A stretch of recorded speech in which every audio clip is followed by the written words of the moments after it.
Ah yes, a Disney vacation. I just want to stay at the Polynesian. It shouldn't be that expensive, right? Right? It's just an ordinary crabby. Oh my goodness! Okay, I was just trying to make a point. But the thing is, you don't have to stay at a deluxe, a moderate, or even a value Disney resort to have a good vacation. There are plenty of other options near the parks that are honestly better. You could use your money in so much better ways. You could buy better food, you could buy, maybe some fast passes, all with that money that you would have spent just on the resort. So give me a minute and I will show you the right things to do.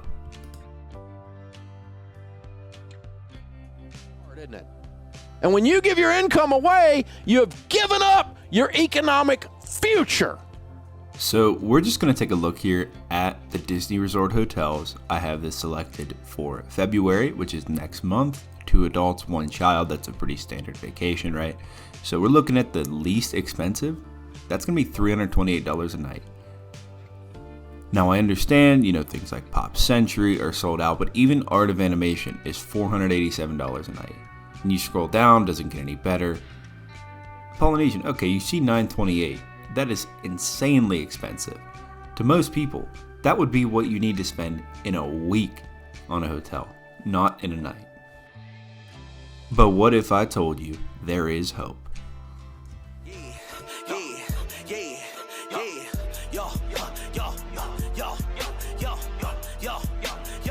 So these are just some Marriott Bonvoy hotels that are by Flamingo Crossings Village, which is where the college program kids stay. It is but maybe 5-10 minutes from the park. And I'll tell you what, I've stayed in multiple of these hotels on my trips or when family came to town, and they are nice. There's free breakfast, and even if you don't want to rent a car, there is free transportation to the parks. Now it's not great, but there is still free transportation to the parks. And you're looking at this, 2 queen beds, $200 a night. You're probably getting 2 smaller beds at a Disney resort for 4 times the price. Even when you go to a much nicer, little setup, you have suites, which I've stayed in, $182 a night, $191 a night. And even if you want to stay at the Swan Reserve, which is one of the nicer hotels, you get the good neighbor benefits, it is $502 a night. Even if you say, okay, I don't want to rely on this bad transportation, it's not Disney transportation. If you get a rental car at Orlando Airport, $37 a day, $47 a day, $50 a day. And these are not bad cars, and they will get you from your hotel into the parks, and it'll get you even more places that I'll talk about.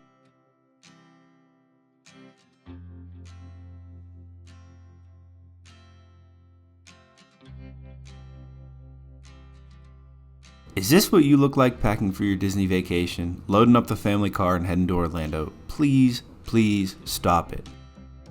I would say for many extra things, many one-time use things, head to a Target. Especially if you're staying at Flamingo Crossings Village, there is a Target right there. It's going to have everything you need. Ponchos, water bottles, food, even some Disney merch that is cheaper than the parks.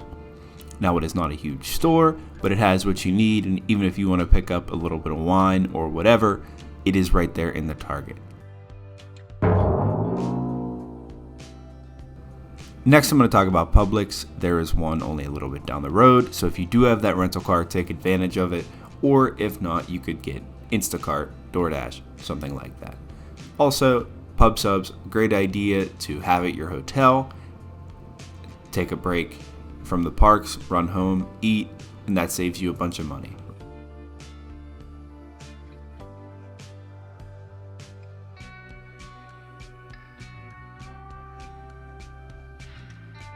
I would say my first recommendation for saving on tickets would be to check out Costco or Sam's Club. They have great gift card opportunities because you can pay for your whole Disney trip in gift cards. Obviously, unless you're staying off property at a hotel. But you can pay for the rest of it. Food at the parks, tickets, merchandise, all with gift cards.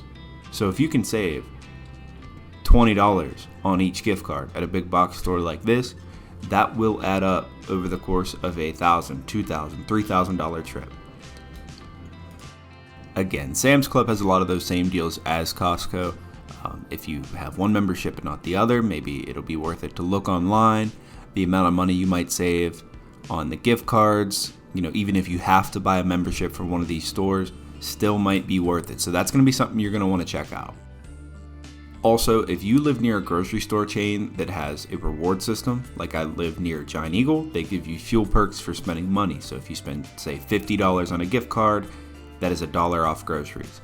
So add that up over the course of, spending for your entire trip, and that might be even more worth it than Sam's or Costco, especially if they have promotions going on with double rewards or something of that nature.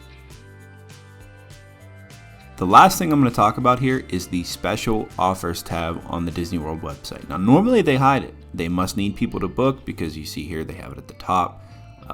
I probably wouldn't recommend the dining pass deal. Normally, unless you get the most expensive food options that you can all the time and eat all your food, it is not worth it. Much better off just saving that money on the hotel. So let's give this a second to load here. Let's load in, and look, there's all kinds of deals to pick from. Now you can go in, you could check them out. If you've already booked a vacation, contact support, they can update that for you. But especially look at this, and even sometimes if you're not an annual pass holder, they still have Disney Plus options, okay? Thank you so much for watching my video. This is Faceless Disney, signing off.